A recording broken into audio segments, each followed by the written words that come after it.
ఉంది కనుక ఆయన జీవం కలిగిన వాడు. పిల్లరా వినండి, ఈ లోకములో మరి నేను సమాధి చేయబడి మరలా తిరిగి లేస్తాను అన్నవారు చాలా మంది ఉన్నారు. వారు సమాధిలోనే మిగిలిపోయారు.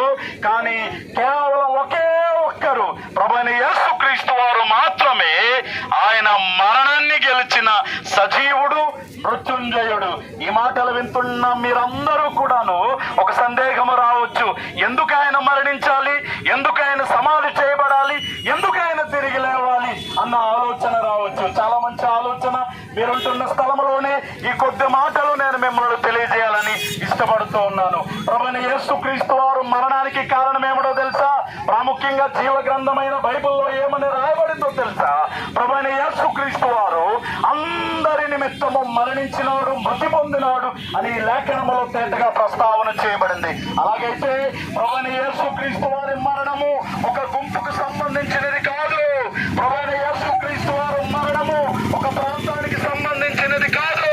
ప్రభువైన యేసుక్రీస్తు వారి మరణము సర్వ మానవాళి అనబడిన వారందరికీ సంబంధించినది అన్న వాస్తవాన్ని గమనించుకోవాల్సిందిగా ప్రభు పేరిట మనవి చేస్తూ ఉన్నాం. అలాగైతే సర్వ మానవాళి నిమిత్తం ఎందుకు ఆయన మరణించాలి అని మనం ఆలోచన చేసినప్పుడు నిజమే ప్రియులారా, ఈ లోకములో ఉన్న సర్వ మానవాళి అంతటా కూడాను పాపము చేసి దేవుడు అనుగ్రహించి మహిమను పొందలేకపోయారు.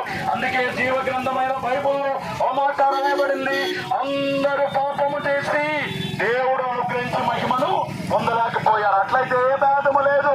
ఏ గ్రామములో ఉన్నా, ఏ ప్రాంతంలో ఉన్నా, ఏ కులస్థులమైనా, ఏ జాతికి చెందినవారైనా, ఏ మతానికి చెందినవారైనా నేను పాపిని అని ఒప్పుకొనక తప్పదు.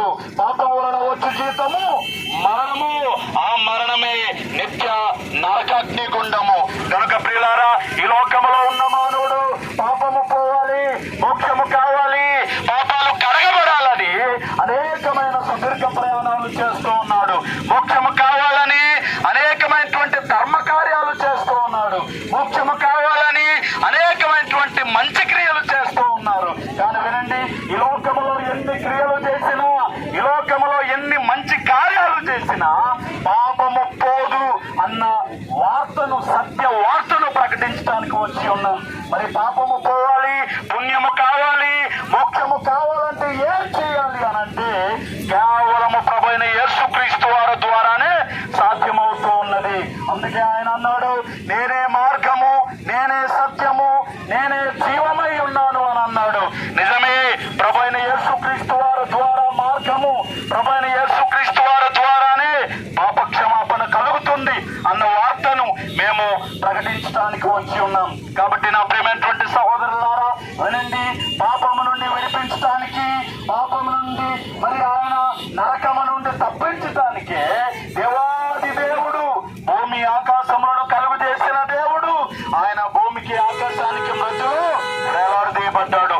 ఆయన శిలువలో ప్రాణం పెట్టినాడు, కొరడాలతో కొట్టబడ్డాడు, హేళన చేయబడ్డాడు. ఆయనలో ఏ తప్పిదము లేనప్పటికీ ఒక దోషిగా ఆ శిలువలో భూమికి ఆకాశానికి మధ్యలో వేలాడదీయబడి చంపేశారు. ఆయన మరణించినాడు, సమాధి చేయబడ్డాడు. అంత మాత్రమే కాకుండా మరణము నుండి సజీవుడై, మృత్యుంజయుడై తిరిగి లేచినాడు. ప్రభువైన యేసుక్రీస్తు వారు ఇప్పటికీ సజీవముగానే ఉన్నాడు. ఆయన ఇప్పుడు పరలోకములో ఉన్నాడు. ఒకనొక సమయంలో ఆయన రానే ఉన్నాడు రెండవ రాకడలో. ఎవరెవరైతే ప్రభువైన యేసుక్రీస్తుని నమ్ముకుంటారో, ఎవరెవరైతే వారి పాపాలు కడగబడతాయో వాళ్ళందరూ కూడాను ఎత్తబడతారు, అనగా పరలోకానికి, స్వర్గానికి వారసులు అవుతారు. ఎవరైతే ఇంకా పాపములు కడుక్కుండా మరణిస్తారో వారు శిక్ష తప్పదు. ఆ శిక్షే నిత్య నరకాగ్నిగుండము. అగ్నిగుండములో మరి ఆలోచన చేసినప్పుడు మంట ఆరదు, పురుగు చావదు, భయంకరమైన స్థలము అగ్నిగుండము. కనుక ఈ యొక్క నరక అగ్నిగుండము నుండి విడిపించడానికి సాక్షాత్తు ప్రభువైన యేసుక్రీస్తు వారు దేవుడు, భూమి ఆకాశము సృజించిన దేవాది దేవుడు మానవులందరినీ ప్రేమించి ఈ లోకములో జీవించి ఆయన మరణించినాడు. కనుక ఈ వార్తలు వింటున్న ప్రతి ఒక్కరూ కూడాను ఆలోచన చేయండి, ఒకసారి తలంచుకోండి. ఈ లోకములో ఉన్న ప్రతి ఒక్కరూ కూడా ఏదో ఒక రోజు మనము మరణమును ఉండాలి. మరణము నాకు రాదు అనడానికి ఎవ్వరికి లేదు కనుక ఒకసారి మనం ఆలోచన చేసుకుందాం. దీపం ఉన్నప్పుడు ఇల్లు చక్కబెట్టుకోవాలంటారు. ప్రాణం ఉన్నప్పుడే ప్రభుని యేసుక్రీస్తుని నమ్ముకోవడము మంచిది కనుక పిల్లలు ఒకసారి ఆలోచన చేయండి. బ్రతుకున్నప్పుడే యేసుక్రీస్తుని నమ్మండి. బ్రతుకున్నప్పుడే యేసుక్రీస్తు రక్తముతో కడగబడండి. తద్వారా మోక్షానికి వారసులు అవుతారు. కనుక మీకు మీ పాపాలు కడగబడాలి, రక్షణ కావాలి, ప్రభుని యేసుక్రీస్తు కావాలి అని అంటే మీరుంటున్న స్థలంలోనే మీ నోటితో నేను పాపిని ఒప్పుకుంటే చాలు. యేసు ప్రభు వారు దేవుడని ఒప్పుకుంటే ఏమండి ఆయన మరణించి పునరుత్థానుడై తిరిగి లేచాడని హృదయమందు విశ్వాసం ఉంచితే నిశ్చయముగా మీ పాపాలు కడగబడతాయి, మీరు రక్షణ పొందుతారు. మీరు మరణించినా గానీ ఈ దేహము మట్టిలో కలిసిపోతుంది, ఆత్మ మోక్షానికి వారసులు అవుతుంది. కనుక ఈ విధంగా ప్రార్థన చేయండి, యేసు ప్రభుని నమ్ముకోండి, మోక్షానికి వారసులు కండి. దేవుడు మిమ్మల్ని దీవించునుగాక. ఆమేన్. ఆమేన్. ప్రార్థన. మహాపరిశుద్ధుడు అయిన మా ప్రేమ గల మా పరలోకమందున్న మా తండ్రి, మీ అద్వితీయ కుమారుడు యేసుక్రీస్తు ద్వారా